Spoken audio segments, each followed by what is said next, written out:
ક્ષત્રિય કારણિયા રાજપૂત સમાજના આપણે અહીંયા દીકરા છે. અરે આપણે એક ભવ્ય ઇતિહાસના વારસદારો છે. આપણો એક ભવ્ય ઇતિહાસ છે. મને તો તમે કહો, એક વખત તો તમે કહો કે ભવ્ય ઇતિહાસ આપણને શું ખબર છે?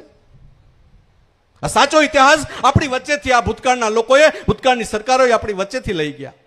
આપણે જે સાચા ઇતિહાસના વારસદારો છે એ ઇતિહાસ આપણી વચ્ચે ક્યારેય મૂક્યો જ નથી. આપણને ખબર જ નથી પડવા દીધી.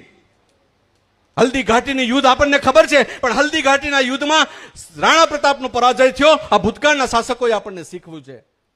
પણ એ હલ્દી ઘાટીના યુદ્ધમાં આપણને ખબર નથી કે એ મહારાણા પ્રતાપે કેવડો મોટો સંઘર્ષ કર્યો હતો.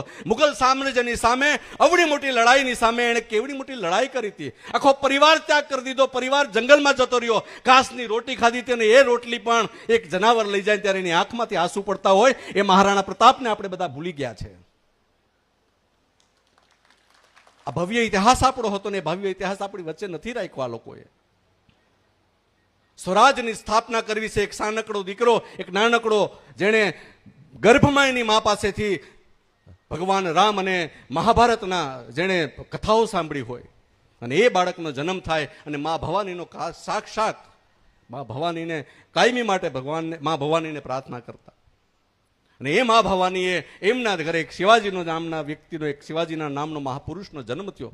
16 વર્ષની ઉંમરે એને તોરણા ફોર્ટ, જે તોરણા ફોર્ટ કહેવાય ને, જે ગઢ, એ 16 વર્ષની ઉંમરે માત્ર એને એ તોરણા ફોર્ટ ઉપર એને હુમલો કર્યો અને એ તોરણા ફોર્ટ ઉપર વિજય મેળવી હતી.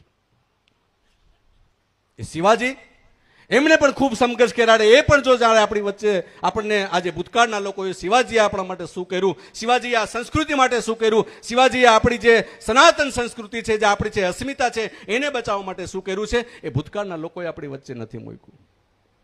16 વર્ષની વયે એક ગઢ ઉપર શાસન કરતા હોય અને પછી એને સ્વરાજની એને ભાઈ મેવાડ રાજાનું, એ શિવાજીને આપણે બધા ભૂલી ગયા છે.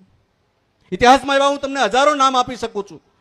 મંગલ પાંડે જો એવું વિચારે કે હું એક કંઈ કામ નહીં કરું તો શું થશે આ દેશમાં, કંઈ જરૂર નથી મારે કરવાની, પણ એ મંગલ પાંડેએ 1857માં એક આઝાદીની ચળવળની શરૂઆત કરી છે, એક ક્રાંતિની શરૂઆત કરી અને એના કારણે આજે આપણે આઝાદ થયા છે. એ મંગલ પાંડે ક્યાં છે? ચંદ્રશેખર આઝાદ હોય, બટુકેશ્વર દત્ત હોય, સુભાષચંદ્ર બોઝ હોય, આવા કેટલાય લોકો જેણે પોતાનું સમગ્ર જીવન આ રાષ્ટ્ર માટે આપી દીધું છે, પણ આજે ઇતિહાસમાં એમનું ક્યાંય નામ નથી. ન્યૂ એજ્યુકેશન પોલિસી એટલે આ છે, જે સાચો ઇતિહાસ, એક ભવ્ય ઇતિહાસ. 73 માટે હજારો લોકો શહીદ થઈ ગયા હતા. ગાયોના ધણ માટે ઘણા બધા શહીદો થઈ ગયા હતા. એ ઇતિહાસ આપણી વચ્ચે ભૂતકાળના ડાબેરી અને વામપંથી વિચારધારાવાળા લોકોએ નથી મૂક્યો. સદનસીબ છે આપણા બધાનું કે નરેન્દ્રભાઈ જેવો એક શાસક મળ્યો છે, નરેન્દ્રભાઈ જેવો એક પ્રધાન સેવક આપણને મળ્યો છે કે જે આપણી વચ્ચે એક સાચો ઇતિહાસ આપણી વચ્ચે મૂક્યો છે. નવી એજ્યુકેશન પોલિસી એટલે આ માત્ર ભણવું અને કંઈક બનવું અને પછી બનીને પૈસા કમાવા, આ શિક્ષણ નીતિ ના હોઈ શકે. શિક્ષણ નીતિ એટલે મારે આ રાષ્ટ્ર માટે કંઈક કરવું છે.